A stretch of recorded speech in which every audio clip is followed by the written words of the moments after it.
आप सभी को राधा शर्मा का नमस्कार। आज का हमारा विषय है गंगा दशहरा। गंगा दशहरा भारतीय संस्कृति का एक बहुत ही महत्वपूर्ण धार्मिक और सांस्कृतिक उत्सव है। यह पर्व ज्येष्ठ माह के शुक्ल पक्ष की दशमी तिथि को मनाया जाता है। हमारे शास्त्रों में ऐसा वर्णन मिलता है कि इसी दिन माँ गंगा का धरती पर अवतरण हुआ था।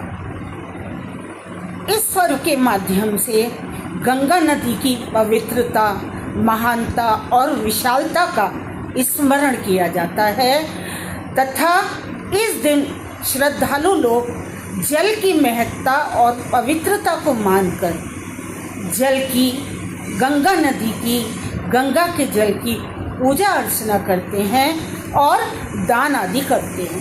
हम कह सकते हैं कि यह उत्सव जल और समाज के बीच के महत्वपूर्ण रिश्ते को दर्शाता है, क्योंकि जल के बिना जीवन की कल्पना ही नहीं है।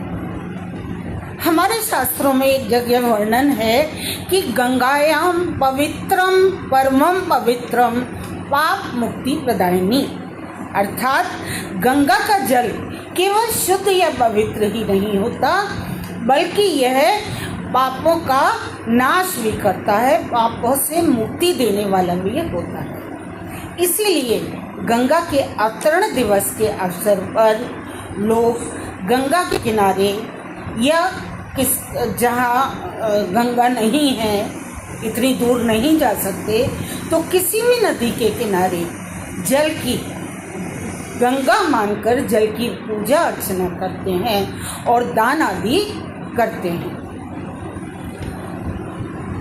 कुछ लोग प्याऊ इत्यादि लगाते हैं, क्योंकि भीषण गर्मी का समय होता है, इसलिए मन को और शरीर को ठंडक प्रदान करने वाली चीज़ों का लोग दान करते हैं, जैसे घड़ा, सुराही, पंखे, फल, शरबत इत्यादि का वितरण किया जाता है, लोग करते हैं।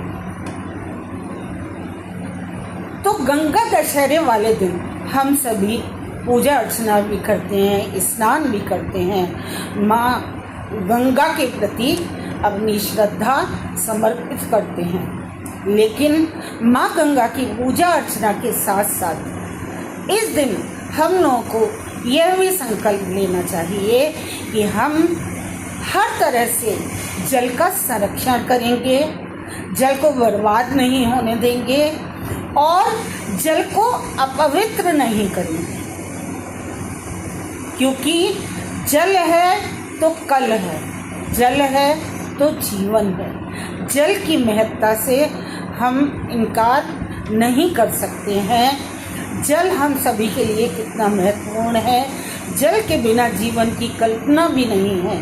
तो अपने जीवन के लिए भी और हमारी आगे आने वाली पीढ़ियों के जीवन को, उन भविष्य को ध्यान में रखते हुए हम सबको गंगा दशहरे वाले दिन ये संकल्प लेना चाहिए कि हम जल की बर्बादी को रोकने का भरसक प्रयत्न करेंगे, जल को अपवित्र नहीं करेंगे और जहाँ तक जैसे भी जिस प्रकार से भी संभव होगा जल का संरक्षण करेंगे। इसी के साथ नमस्कार।